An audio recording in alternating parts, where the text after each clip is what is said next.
புதிய கல்விக் கொள்கைக்கு தமிழக அரசு தொடர்ந்து எதிர்ப்பு தெரிவித்து வருவதால் திட்ட ஒப்புதல் குழு ஒதுக்கிய முதல் தவணை நிதியை மத்திய அரசு ஒதுக்கவில்லை என்று புகார் எழுந்திருக்கிறது.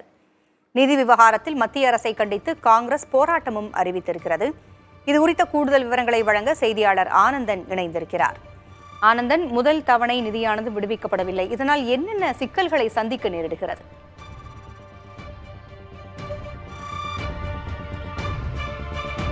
பூங்குழலி, மத்திய அரசு தமிழகத்தில் இருக்கக்கூடிய பள்ளி கல்வித்துறைக்கு வழங்க வேண்டிய நிதி வழங்காதன் காரணமாக வரக்கூடிய செப்டம்பர் மாதம் ஆசிரியர்களுக்கு சுமார் 15,000 ஆசிரியர்களுக்கு சம்பளம் வழங்குவதில் சிக்கல் ஏற்பட்டிருக்கிறது.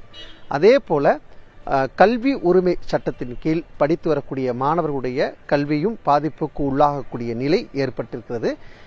மத்திய அரசு 573 கோடி ரூபாய் நிதியை உடனடியாக வழங்க வேண்டும் என்று மாநில அரசு சார்பாக தொடர்ந்து கடிதம் அனுப்பப்பட்டிருக்கிறது. பள்ளி கல்வித்துறை அமைச்சர் அன்பில் மகேஷ் அவர்கள் நேரடியாக சென்று மத்திய கல்வித்துறை அமைச்சர் தர்மேந்திர பிரதானை சந்தித்தும் வலியுறுத்தி வந்தார். அதே நிலையில எதிர்க்கட்சி தலைவர் ராகுல் காந்தி அவர்களையும் சந்தித்து நிதியை வழங்க அழுத்தங்கள் கொடுக்க வேண்டும், நாடாளுமன்றத்தில் அது கருத்தை முன்வைத்து பேச வேண்டும் என்று வலியுறுத்தி வந்தார். இந்த நிலையில்தான் ஜூன் மாதம் வழங்க வேண்டிய முதல் தவணையாக வழங்க வேண்டிய நிதியை வழங்கவில்லை. இதன் காரணமாக பாதிப்புக்கு உள்ளாக இருக்கக்கூடிய நிலை ஏற்பட்டிருக்கிறது. காலதாமதம் காரணமாக ஏன் இதை வழங்க மறுக்கிறார்கள், ஏன் இந்த காலதாமதம் அப்படின்னு நம்ம கேட்க தோன்றுகிறது. புதிய கல்விக் கொள்கை திட்டத்தின் கீழ் பல்வேறு நடைமுறைகளை மத்திய அரசு கொண்டு வந்திருக்கிறது. இதற்கு எதிர்ப்பு தெரிவித்து இந்த புதிய கல்விக் கொள்கைக்கு ஒரு குழு ஒன்று அமைத்து தமிழக அரசு அதை ஆய்வு செய்து அந்த திட்டத்தை பற்றியான முழுவதுமாக ஒரு ஆய்வை செய்து வருகிறார்கள். அதன் பின் அந்த அறிக்கை சமர்ப்பிக்கப்பட்ட பிறகு அது அடுத்த கட்ட விவரம் தெரிய வரும். இந்த நிலையில்தான் புதிய கல்விக் கொள்கை ஒருபுறம் இருந்தாலும் மத்திய அரசும் மாநில அரசும் இணைந்து ஒரு குறிப்பிட்ட நிதியை ஒதுக்கி ஆண்டுதோறும் 4 தவணையாக வழங்கி வருவார்கள். அந்த வகையில் மத்திய அரசுடைய நிதி 60%, மாநிலத்தினுடைய நிதி 40%. குறிப்பாக ஒட்டுமொத்தமாக நாம் சேர்த்து பார்த்தோம்னா 3586 கோடி ரூபாய் ஒரு ஆண்டுக்கு 24-25 ஆண்டுக்கான நிதி ஒதுக்கிடப்பட்டிருக்கிறது. இதுல மத்திய அரசுடைய நிதி மட்டும் 2152 கோடி, மாநில அரசுடைய நிதி 1434 கோடி. இந்த ஜூன் மாதம் தவணையில மாநில அரசுக்கு மத்திய அரசு வழங்க வேண்டியது 573 கோடி. இந்த நிதியை தராதன் காரணமாக பாதிப்பு ஏற்பட்டிருக்கிறது.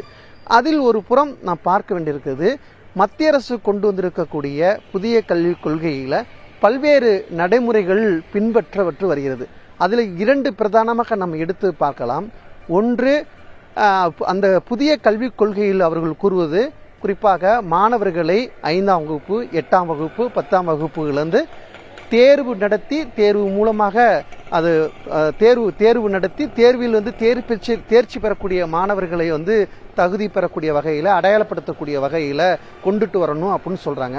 ஆனா மாநிலத்தில் இருக்கக்கூடிய மாநில அரசு 8ஆம் வகுப்பு வரை கட்டாயமாக மாணவர்கள் தேர்ச்சி பெற்ற வேண்டும் என்று அறிவிப்பு இருக்கிறது. இதிலே மாநில அரசுக்கும் மத்திய அரசுக்கும் ஒரு முரண்பாடு இருக்கிறது. மற்றொன்று, மும்மொழி கொள்கையை கொண்டுட்டு வரணும் மத்திய அரசு சொல்றாங்க. இங்கே இருமொழி கொள்கையை பின்பற்றுறாங்க. மும்மொழி கொள்கைனா என்ன அப்படின்னா, அந்தந்த மாநிலத்திலேயே படிக்கக்கூடிய மாணவர்கள் அவர்கள் தாய்மொழியிலேயே படிக்கணும். மற்றொன்று, ஆங்கில வழி எடுத்துக்கொள்ளலாம்.